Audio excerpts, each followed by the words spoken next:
Hi everybody, it's Dave Juno. How y'all doing? I'm doing okay. I feel better than I did yesterday. Still recovering from the episodes that I went through on Sunday. And if you really don't know what I'm talking about, watch the video I posted yesterday. You'll figure it out. So what I wanted to talk about today was a lot of times people post in Facebook groups, I can't take it anymore. I want to give up. I want to do this. I can't take it. This is too much. I'm tired of being dizzy. I'm tired of not hearing. I'm tired of the tinnitus is making me crazy. And you know what? There's nothing wrong with those posts, okay? There really isn't. But you got to understand, Meniere's disease is, it's a struggle with any chronic illness. You know, you feel like sometimes you take one step forward and then it's two steps back. That's it. And it's hard, but it's, you know, a line I heard a long time ago, it's not how many times you fall down, it's how many times you get back up. And you keep getting back up, and you keep fighting, and you keep carrying on, and you keep trying and trying and trying and trying. And I know it's hard. I've been there. I get there now. You know, I'm 5 years into this thing. I haven't worked in 4 years because of Meniere's disease. And believe me, I understand the struggle. I understand. I want to quit. You know, there was a time I wanted to quit every day. You know, I mean, if you Google my name, Dave Juno, and look back at my old posts in other groups, you'll see it. I just, you know, it happens. And chronic illness is a struggle, and it doesn't matter what chronic illness you have. Whether it's, you know, Meniere's or MS or whatever, you know, it's always a struggle, but you got to keep going. You got to keep fighting. Can't give up. You know, you never know that someday some doctor, some researcher, some scientist might find a reason why we have this disease and find a way to cure it. And it could happen today, tomorrow, next month, a year, 2 years, 3 years, 4 years, 10 years down the road. Who knows? But you can't give up. You just can't give up. And it's really what I wanted to say, is don't give up. There are brighter days. You know, you know, people can look at this video and go, he doesn't know what he's talking about. Blah, blah, blah.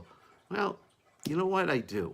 And I wouldn't be making these videos if I didn't. Okay? I generally don't talk about things I don't know. I might mention something I don't know, and if somebody corrects me, so be it. I don't get mad. I just, okay, let me see if that's right. Oh, yeah, you're right. I'm sorry. And, you know, I stand corrected.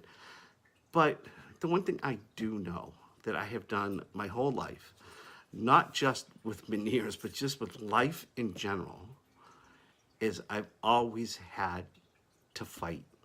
I always had to get back up, dust myself off, and continue marching forward until I got to a goal. It was almost like it was embedded in me, and probably from playing sports. I'll be honest with you, I was not the most coordinated person in the world, especially when I was younger. I was very awkward and uncoordinated. I tried baseball. I didn't like it. I didn't like it. I didn't like playing it. I liked watching it. But playing it, I wasn't very good at. Football, now I liked it, and I put the work in, and I made the effort. And sure, it was struggles, because, you know, you're going against guys that have more experience than you do, and stronger than you maybe, and all this stuff. But you find a way to do whatever position that you play in. I mostly played offensive line and middle linebacker. I had to always find a way to do that. And I wasn't the tallest kid, and I wasn't the biggest kid. I always found a way to do it. Another sport I fell in love with was lacrosse. I still love that sport, and I wished my kids played it, but they didn't. Hi, Kara. Hi, now, Kara. Okay, okay. You want to be on video? Okay, all right. Hi, Odin. You don't need to get jealous. Okay, guys. Hey, guys. Guys. I'm making a video here. I'm sorry, the dogs are going crazy. Get out of here. Go. I'm doing something. Kira. Ugh. All right. You want to sit here? Sorry. Lacrosse was another sport that I fell in love with. I wish my kids played it. They didn't. I played it for a long time. But when I first started playing it, I was awful, god awful.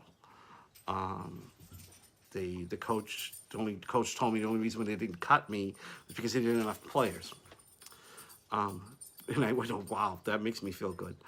But I worked at it every night. I mean, it was 2-hour practices after high school, and then I practiced for another 2 hours after dinner on my own or with a buddy.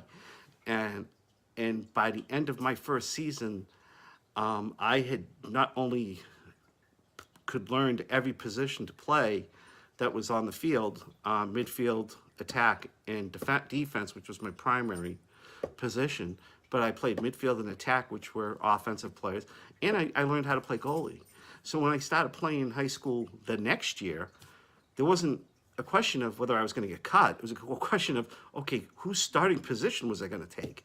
Which I didn't take anybody's. They just used me as the utility man because I learned this game and how to play it. And even after the second year, I was still practicing every day 2 hours on my own because I needed to get better. I needed to get better so I could do my job and I could possibly carry on. And I knew this sport could take me places. Even though it didn't really, I had gotten one offer at Mass Maritime and I didn't take it because I didn't like the school. I had friends who took the scholarships from there the year before, and they were out of there. They didn't even make the lacrosse field. They were after the first semester, they transferred to Boston College and played lacrosse for Boston College. But I didn't do it, and I went right into the workforce. I went to a trade school. But I still played. College. I played the college summer leagues, and you didn't have to be in college. You just had to be, between 18 and 20. There was 18 and 24 you had to be between. You didn't have to play college, and I didn't. I was the only player who didn't play college, as a matter of fact, in the whole league. And I had fun, and they were impressed, But it was something that I wasn't very good at it. I struggled at it for a long time, but I had to work at it too. So, and it's the same thing if you think about it with Meniere's disease. If you don't like what your doctor is doing for you now, find a new doctor, okay? If your doctor is saying there's nothing we can do, low salt diet, that's it, no, find another doctor, okay? Find another ENT, another otologist, somebody who's willing to help you and not just hand you a bottle of pills and tell you that's the end. Live your life. Okay, because there's help out there, there's treatments out there. There are things that do work for people. And, you have to research. You have to be your own advocate, really. So, Meniere's is not easy. It's just not. I'm sorry.